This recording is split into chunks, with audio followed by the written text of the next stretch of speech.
Since the start of the lockdown and all the rest of it, I've been speaking to numerous people from music, entertainment, and other fields also, and catching up with our friends in music to see what they're doing and how they're getting on and how life is.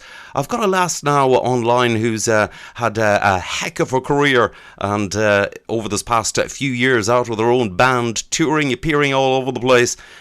Qualified music teacher and one of Ireland's most glamorous lasses of country music, the one and only Cliona Hagan. Cliona, how are you? Wow, Jerry, that was an amazing introduction. You're too kind, thank you. I'm very well. How are you? That's great. So you're basically you're locked down in Tyrone. I am indeed. I'm locked down and with my parents. It's great. It's very scary, the whole situation throughout the world at the minute. And please God, I just hope and pray that they get a vaccine.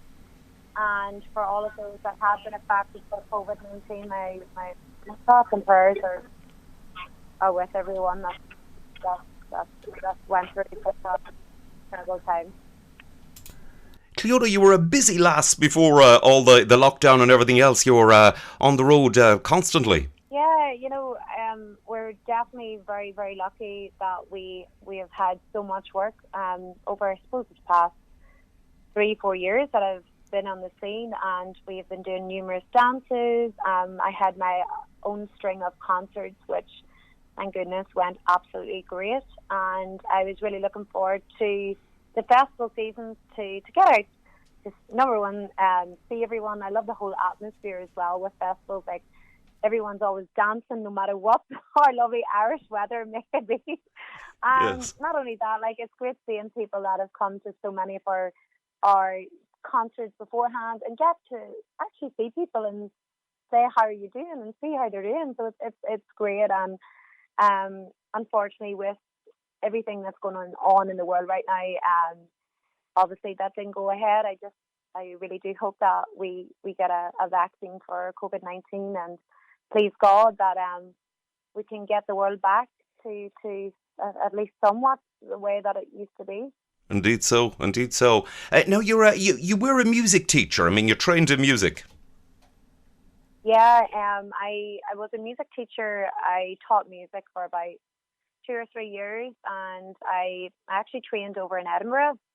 And I came home and I was working down in Lurgan, and then I got offered a post in Lurgan. And even though I really enjoyed music and teaching kids, Jerry, I just really missed performing.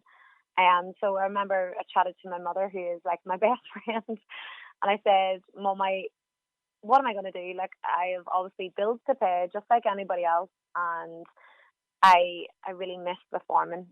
And I said, "What am I going to do? Should I take this job where you get guaranteed, obviously, money, or should I go for this risk and try to do something that I love?" And my mother said to me simply, said, "Fiona, give it a go.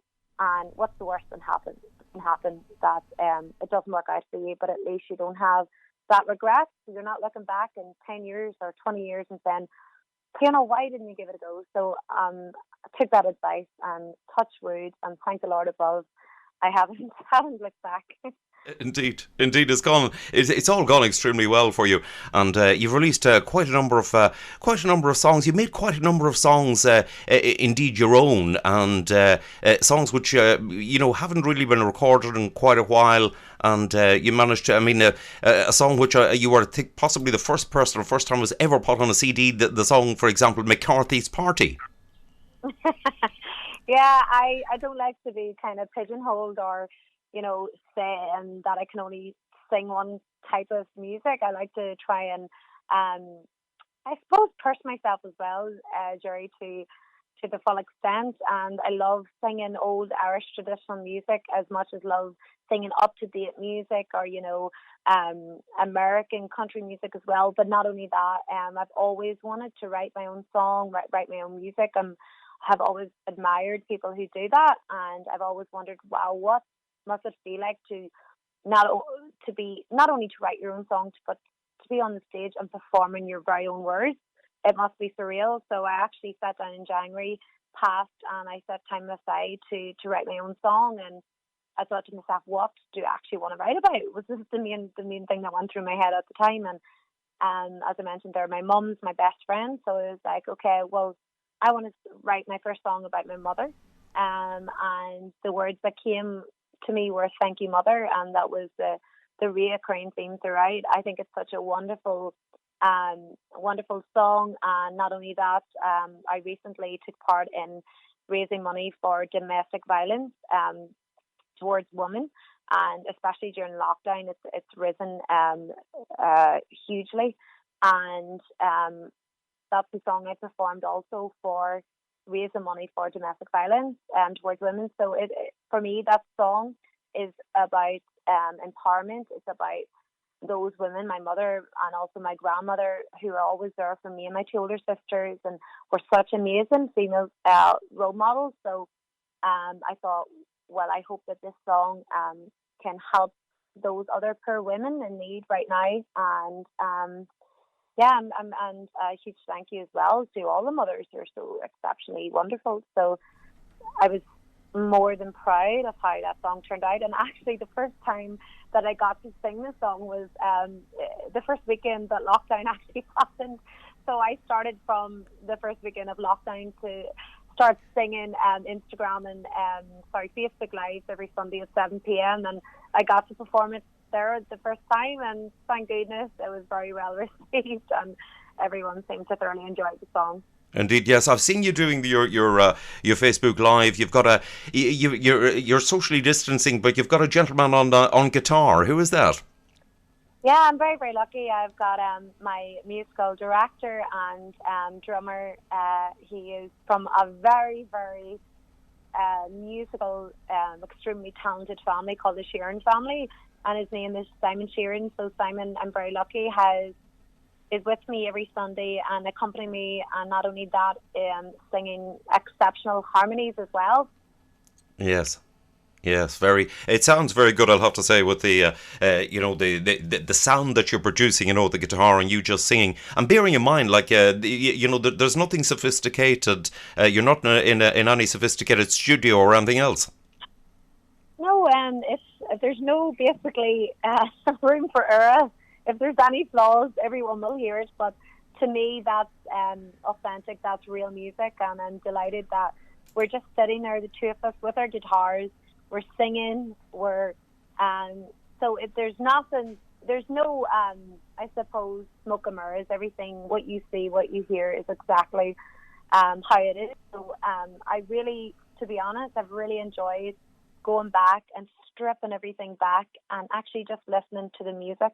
There doesn't have to be all of these lights and, the nicest lights or the nicest stage setup. Don't get me wrong, that's all amazing, but it's really, for me, it's really brought back what I've actually loved about music from the start, and that's just the rawness of it. And everyone is so unique in what they create, and there's so many wonderful artists here in Ireland, and I'm delighted to be part of such a wonderful community within the country music scene. And it's great now that I can actually just strip everything back and say, this is me, this is my voice, this is just me and my guitar.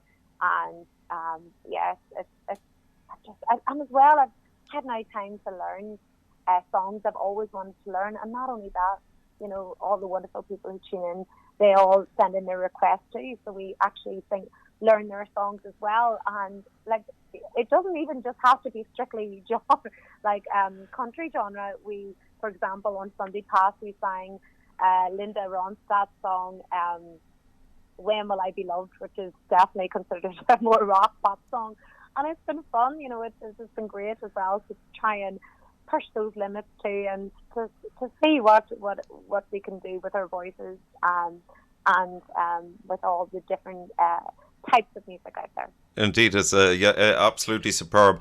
It must have been. I'll say this to a lot of people. It must have been a major shock to the system when it all suddenly stopped. From a lass like you, who was so busy. Jerry, for me, I didn't realize that I am the type of person, like so many out there as well, who we want to just keep pushing ourselves, and we push to try and achieve everything that we can. And to be honest, I actually never realized that, okay, Cliona, now obviously you can't leave the house. So I was sitting down, and just the quietness, there's just something that has to be said for normality, for just quietness, the peace and quiet, and not always having to push yourself so much. So for me, it's been a real change of mindset, which is so important too. We always look at, I suppose, ourselves, why can't we do this? Why are we not achieving this? And maybe somebody else is doing that, which is completely the wrong mindset. And maybe I suppose society has that tuned into our brains that we should be a certain way, or but it's great just actually taking this time now to reevaluate and say, no, it's okay to actually take time off. And even if it's just sitting watching TV or reading a book, but stop beating yourself up over, not achieving this and that. You should be happy with what you've done, and you should be content with that. So for me, it's been in a way a huge learning curve, and a change of mentality, which I didn't realize, but I actually think I needed to not keep being so harsh on myself for things that I'm probably, if I don't make enough time in the day to achieve my goals, that's okay. It's okay to not always do everything within here now the one day. Indeed. As I say, Rome wasn't built in a day, so. That's for sure, and it wasn't built in a day, and it wasn't because they were too lazy either. It was, it's time to reflect. And many others have said that to me as well. That time has sort of slowed down, and the world appears to have drastically slowed down. It has. I think it's really brought everybody back. I think with. Obviously, we're very connected, which is great. We've got technology, we've got social media, everyone can ring somebody from the other end of the world through FaceTime, which is fabulous and great. I think, though, as well, though, this time is really showing us that, it's just the simple things in life. It doesn't take a rocket scientist to figure that out, but I didn't realise that, it's the simple. We don't need all these material possessions. It's just great to have, number one, a roof over our heads, food in our mouth, and our health. And I think the health thing is so important right now. And I think we have all been a very, very busy world. And I think with COVID-19, it's definitely put a stop to that. And people have to reevaluate and just say, okay, I don't need this, I don't need that. And I've been guilty of thinking I need everything. So. It's definitely given a lot of time for reflection. Indeed so. And Cliona, on that reflective note, it's been lovely to speak to you, lovely to catch up with you. I'm delighted that you're doing well, you're staying safe and staying good in rural County Tyrone. And it's been lovely, as I say, to catch up with you. Listen, I wish you continued success, good health and happiness, and hopefully we'll after all this is over, I look forward to seeing you performing once again. Oh, Jerry, thank you so much. A pleasure as always to chat to you. Look after yourself, and to all your listeners as well. Stay safe and look after yourselves. And please God, we'll all get through this together.